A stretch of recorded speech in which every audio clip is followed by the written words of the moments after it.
Welcome back to the Olive Oil Critic. I am Emily, an olive oil sommelier and the olive oil critic, and I am so excited to be able to share a few minutes with you, sharing about some of my favorite extra virgin olive oils and learning about olives from branch to bottle and everything in between. Anything to do with olives, I am here for it. And today we have a really delicious olive oil to enjoy and taste. It's Vignoli Foods Tuscano. Claudio Vignoli, the proprietor and creator of this oil, has more than 25 years of experience in the olive oil industry, and the passion and quality and focus that he puts into all of his products is really amazing.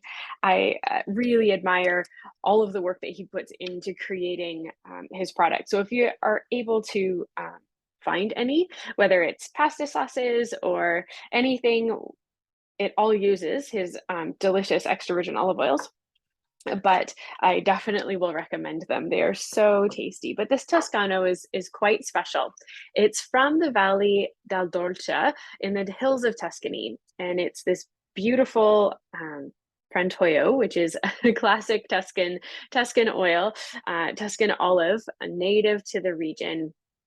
And one of the things that makes Claudio's oils different from most is that he doesn't own an olive tree. He doesn't own a farm. And so, even though he's a master miller and has so much experience in the industry, he works with different farmers and then mills their olives and buys them from them.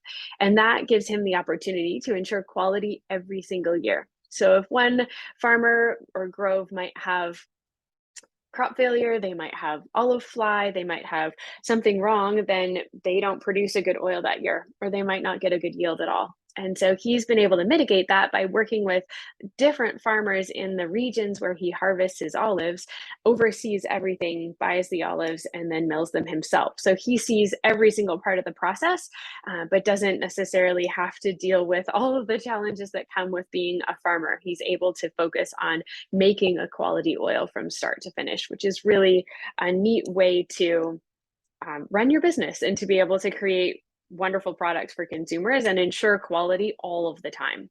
This oil is also a nutraceutical. There was an act passed in the EU that if an oil has more than 250 parts per million antioxidant content, that it will be considered a nutraceutical, which is almost like a medicine if you think about it that way, that it has that certification to say that it actually has health benefits and does benefit your body. And so if it has that antioxidant content, which this oil does, it can be marketed and have a nutraceutical claim attached to it, which is really exciting to be able to take that step forward, because olive oil is so healthy for us. We've known this for years, and so to be able to have that certification in place now is really great. So let's give this Frantoio a try. Oh, it's nice and grassy, very green. It's not too intense though. A lot of Frantoios can be really bright and bitter and just kind of pack a punch. And this one is really well rounded, but it's not super intense. It's definitely a medium body, which is really fascinating to see in a Frantoio. Let's give it a taste.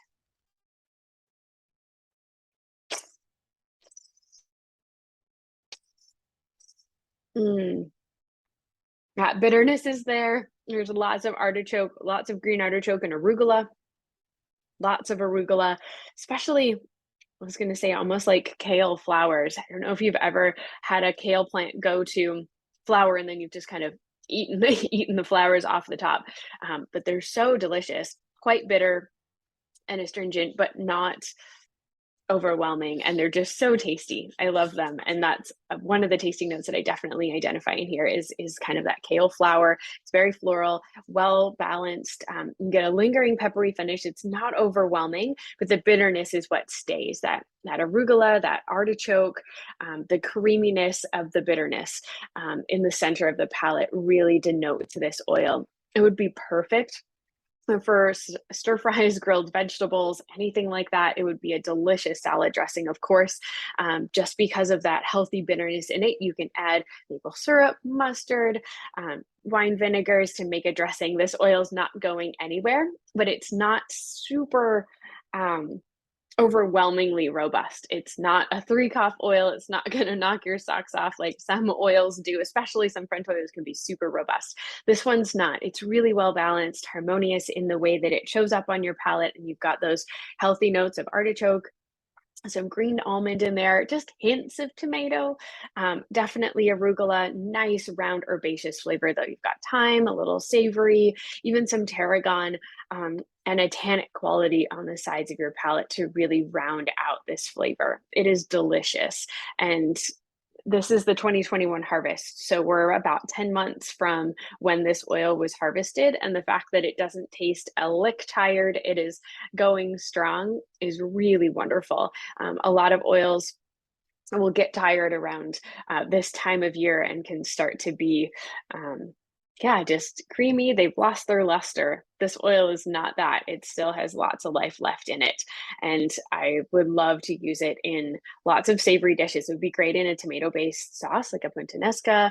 You could use it in like eggplant parmesan, roast the eggplant. The umami combination with this oil would be really good. The bitterness would just brighten the creaminess of the eggplant. You could use it in baba ganoush as well and drizzle it on top. That would be a perfect combination. There's lots of versatility with this oil for sure. So I hope you get a chance to enjoy it one day and experience it for yourself. Thank you so much for spending a few minutes with me, tasting some delicious oil and learning more about olive oil every day.